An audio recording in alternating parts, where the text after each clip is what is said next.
Shavua Tov, welcome to Transforming Relationships. This is already part 10. Wow, part 10 of this amazing series.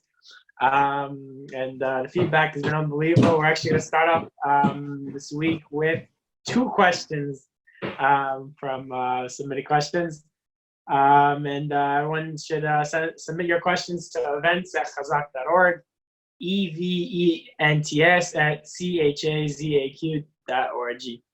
So the first question was a direct quote from a previous class. So someone said, last week, Dr. Lieberman said, to provide someone we care about with self-esteem, tell them sincerely how much they mean to you. And even if they push back, ultimately, they will absorb the message and move forward. So that was the quote. Okay. So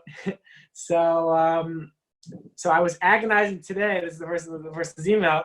Is saying I was agonizing today over the right course of action to take with my quote unquote on his own derech teen. This week he declined joining the Shabbos table. Should I have made a comment? Can I use your quote from last week to my son's situation to ignore the fact that we missed him at the Shabbos meals, and which we do. Okay, so look, when it comes to teenagers and Shabbos meals, here's the general rule of thumb, and you know, it's we're painting with the broad brush. There are a lot of asterisks that go into this. More asterisks, like for a car ad. You know, it's like, you know, $18 a month, and then it's like half the page is small print. So half the page is small print, but the large print is like this.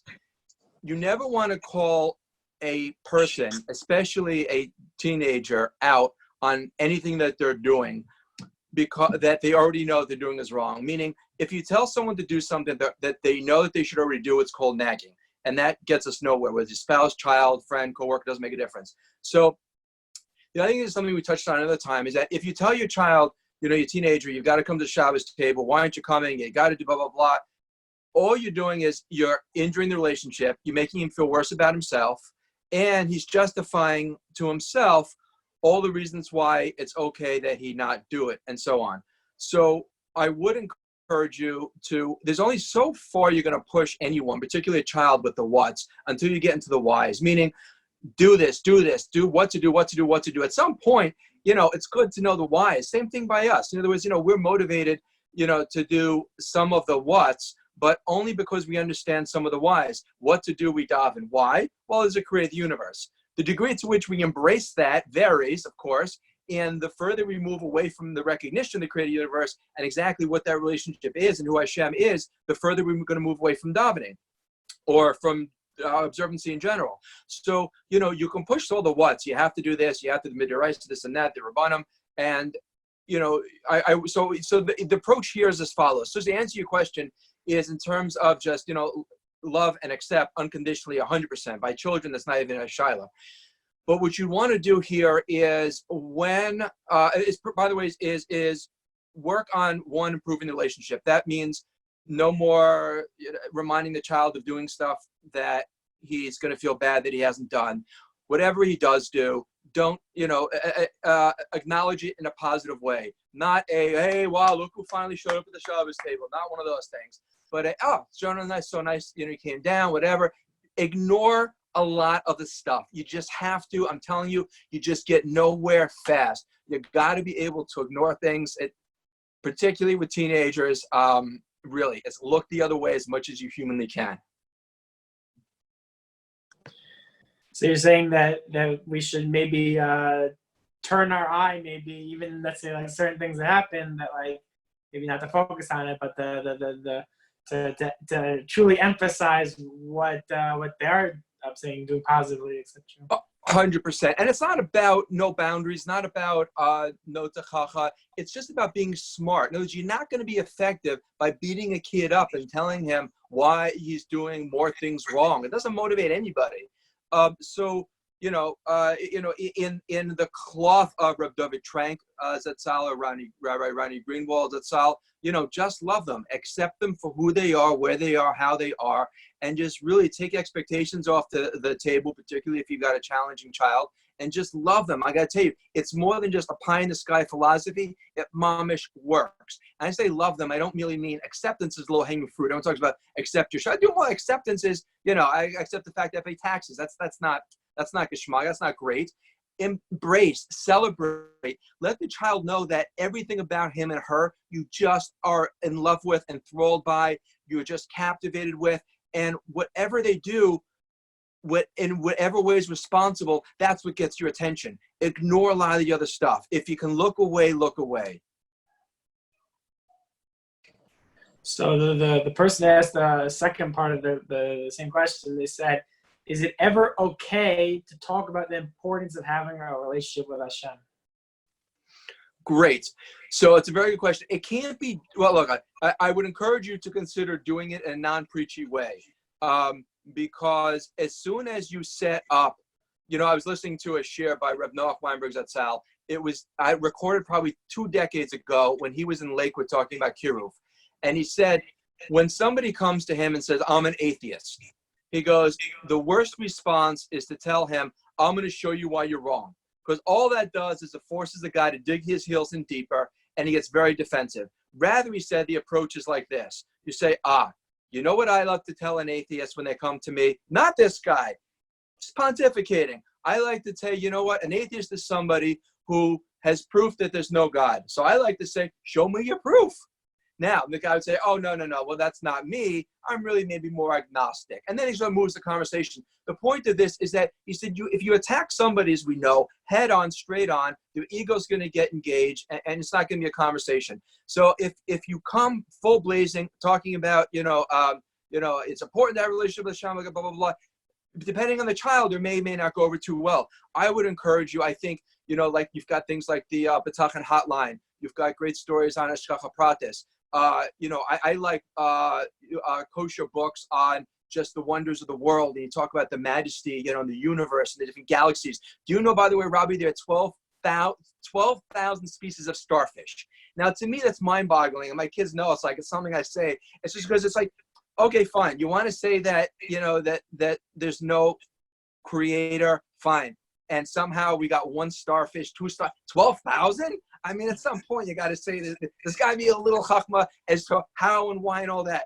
So I just, you look up at the night sky, there's so much. The human eye, I tell my kids, it's like, whenever they come out, these new robots that can do, $15 million to pick up a cup of water and to do this. Meanwhile, the human brain and the body can do things that the most sophisticated robot machinery with billions of dollars thrown at it can't accomplish, the bionic man aside. So, it's the opportunity to see Hashem and to relationship with Hashem is evident. And if you can do it in a non-preachy way, great. So again, there are other ways to accomplish that, but by all means, having a relationship with Hashem and letting the child know just how important and valuable that is indispensable. Also, going back to Reb Noach Weinberg, his biography is out now. It's fantastic. And he talks about when he was growing up, his father used to say to him, Reb Noach, do you know that Hashem loves you? That is how he developed a relationship with Hashem.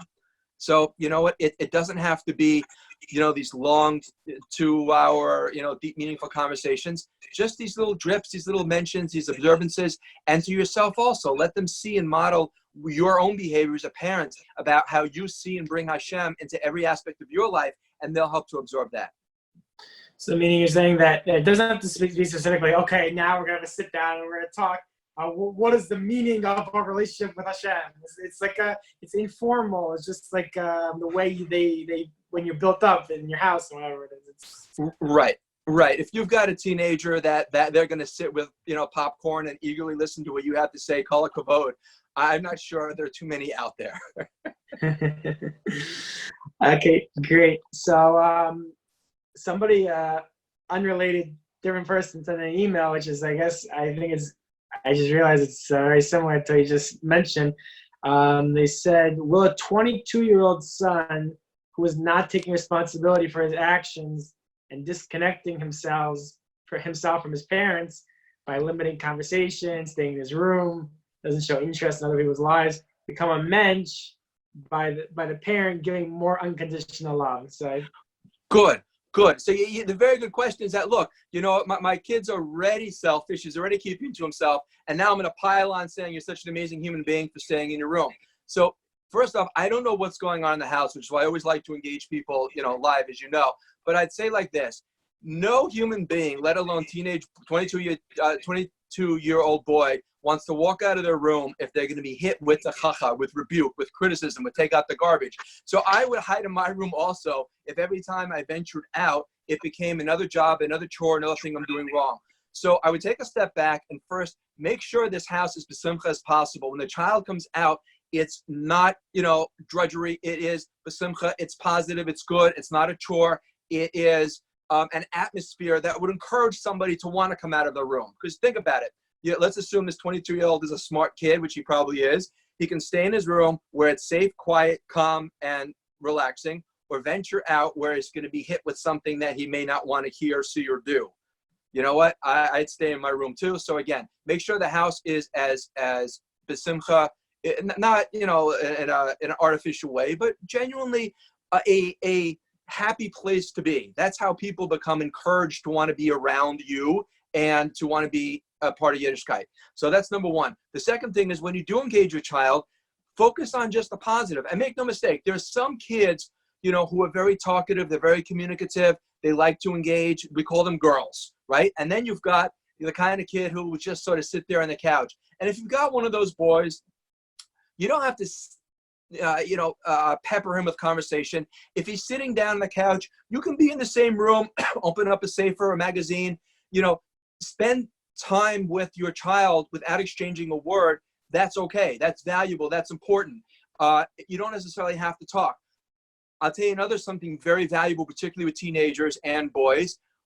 I find that sometimes parents will say that, you know, the child just doesn't engage, but it's because whenever the child does engage, even though the parent doesn't offer a critique, they're almost like bombastic. And it's like the child will say something, the father, the mother will say, no, whatever. It just sort of shuts them down. If you have a child that's just not so communicative or sort of in their own space, whenever they venture out verbally, emotionally, physically, you got to be sure that it's a very safe space, meaning that they can voice their opinion, they can express themselves in a way that is heard and validated.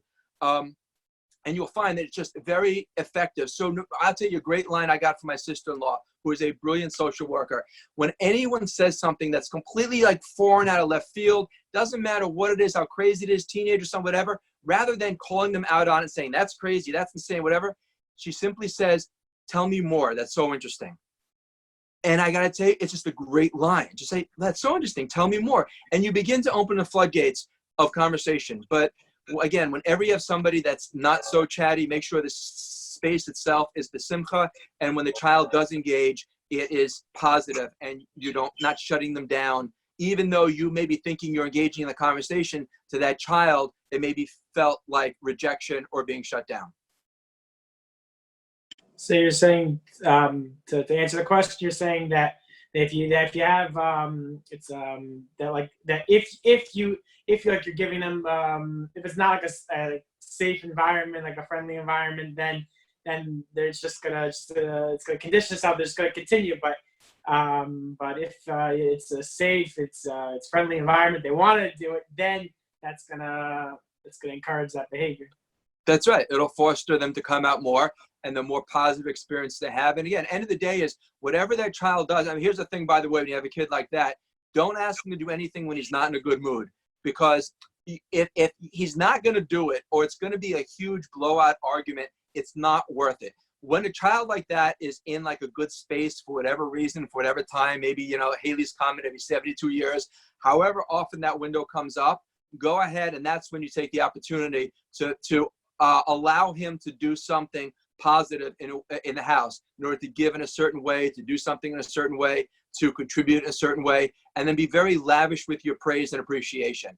But be very careful about piling on, again, chores when the child is not in a space to be able to do that. Sounds great. And then I guess jumping off to, I guess, a slightly different topic about, we know that social media, obviously over the last few years has been growing in popularity, whether it's Facebook or WhatsApp or even just text messages and stuff. So, and sometimes we could be even in group chats, even though it's not personally, but people, let's say like a YouTube page or whatever it is, and people write these comments, and people you don't even know. It could be people you know, you don't know, like some random username, whatever it is. Yeah. So yeah. So what do we? How do we keep our head held high when we're attacked in the darkness of the web or the phone, whatever it is? You know, I'll tell you, when I first, I wrote my first book going back 20 years ago, and it came out, and it was like my first bad review, first of what became of many on my book. I was like, my gosh, you know, and I don't mind. It was just like, anyway, off base, and it stung.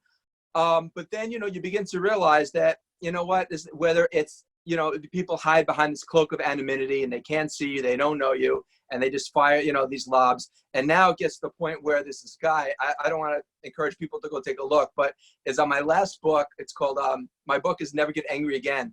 And his mom is, it's like this guy in his mother's basement, in like a cloak. He calls himself like the something monk or something. And he tries to bash the book, but I was watching with my kids because it's just funny. He doesn't mean to be funny, but he's just like, and then so what Lieberman says is, you want to make sure, and it's just like, I don't know, it's just, he dramatizes it. End of the day is, you know, whether it's people you know, people you don't know, a familiar refrain of mine is, we treat other people based on how we feel about ourselves. So it's important to recognize that when somebody, particularly when they're anonymous, and it's very easy to sort of complain and criticize and to, you know, to poke fun at, you know, people in pain cause pain. People who are hurt cause hurt. Unfortunately, it's what happens. And you either develop a thick skin and recognize that other people are coming from this place, or, you know, you're going to take it personally and find yourself behind the 8 ball.